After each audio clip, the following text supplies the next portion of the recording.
আফ্রিকার বিশাল সাভানায় থাকত সুন্দর জেব্রা জিনা আর শান্ত স্বভাবের হাতি এলো। একদিন ভয়াবহ খরায় সাভানার ঘাস পানি সব শুকিয়ে গেল। জিনা দুর্বল হয়ে পড়ে আর হাঁটতেও পারছিল না। দূর থেকে এলো এসব দেখে দ্রুত তার কাছে এলো। সে মমতায় বলল, চলো জিনা, আমি তোমাকে পানি খাইয়ে দেব। জিনা অবাক হয়ে বলল, তুমি আমার জন্য এত কষ্ট করবে?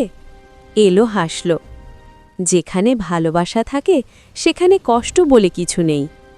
তারপর এলো তার বড় সুঁড় দিয়ে জিনাকে আলতো করে তুলল, নিজের পিঠে বসিয়ে তাকে নিয়ে গেল নদীর গভীর অংশে। জিনা পানি খেয়ে শক্তি ফিরে পেল, আবেগে তার চোখ ভিজে উঠল। জিনা বলল, তুমি আমার জীবন বাঁচালে, আমি কিভাবে তোমাকে ধন্যবাদ দেব? এলো উত্তর দিল, তুমি আমার কাছে শুধু বন্ধু নও, তুমি আমার হৃদয়ের সবচেয়ে কাছের। সাভানার প্রাণীরা বলতো, ভালোবাসা কখনো রং বা আকার দেখে না, সে বোঝে শুধু হৃদয়ের ভাষা।